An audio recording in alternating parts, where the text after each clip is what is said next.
Clinton or Trump? World viewers win. The first presidential debate drew spirited reaction from viewers around the world, especially when the candidates touched on foreign issues.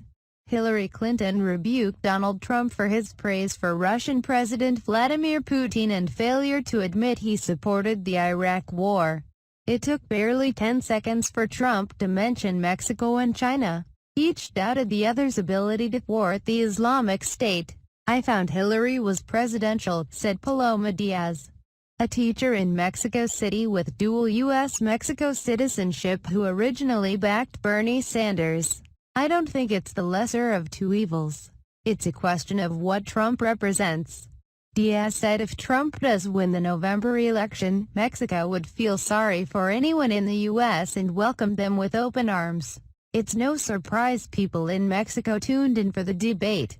Given Trump's tough talk about building a wall on the border, deporting mass numbers of migrants and ripping up the North American Free Trade Agreement, NAFTA, the peso, Mexico's currency, has slipped to record lows as Trump has climbed in the polls. But it started to rebound during Monday night's debate with perceptions that Clinton was performing strongly, adding nearly 2% against the dollar. "I don't think there was a clear winner tonight," said John Kirsch, a photographer from Iowa who lives in Mexico's capital. "Trump came across as stressed, and Clinton came across as a little entitled." Still, Kirsch said he won't vote for either candidate. An estimated 1 million Americans live in Mexico. In Rio de Janeiro, a small group of American expatriates and Brazilians gathered over pizza and wine to watch the debate. "What I feel is the election is a lot about the image, not a lot about the content. And that's what concerns me," said filmmaker Fabio Erdos. Diogo Barbosa, a restaurant manager, said the debate was easy to follow, unlike those in Brazil. "Here, politicians are much more passionate. When one is talking, the other interrupts, sometimes they shout. Someone has to step in to tell them to shut up," he said. Clinton, who served as Secretary of State during President Obama's first term, noted during the 90-minute exchange that words matter when you run for president, and they really matter when you are president. And in Japan, they matter to Narushi Michishita, an international policy and security expert in Tokyo. He said Japan is often overlooked, so it was heartening to hear his country mentioned in the debate.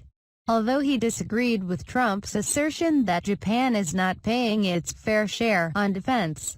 Given what Prime Minister Shinzo Abe is doing to make Japan more proactive on defense and security matters, and trying to make Japan engaged in international security affairs, it's like, "What are you talking about?"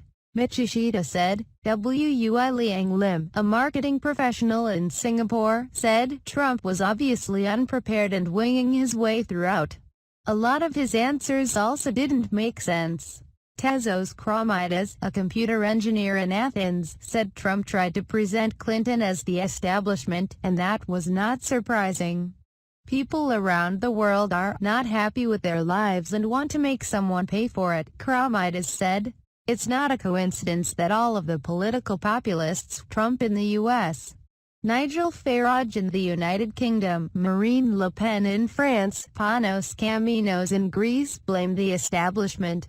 In Berlin, where Germans and the political establishment generally favor Clinton, there was a pleasant surprise for Jakob Braun, a college student with dual German-U.S. citizenship who supports Trump's run for the White House. "My first impression was that Trump did badly," he said in emailed comments. She answered his vague policy proposals with specifics and seemed to really be able to get under his skin on the birther issue, his taxes and comments about women. "Most of the issues that can make him look real bad have already been brought up by Clinton by now," Braun said. Donald still has some trump cards in his hand: Benghazi, email scandal, Bill's history with women, etc. In Britain, Naomi Totten, a representative for bookmaker Betfair, said the odds after the debate of Clinton becoming president shortened to 1.45, or a 69% chance, the lowest since reports of her health scare earlier this month. Global markets traded higher, sensing that Clinton may have edged the debate. In Australia, it wasn't even lunchtime when the debate started, but Richard McConaughey was watching it on a big screen in a Canberra pub. "To me, Trump aced it," he said. "He came across as a man who could control himself. They said Trump's ignorant of the issues. I think he proved that he had at least a working handle on most of the stuff he was talking about."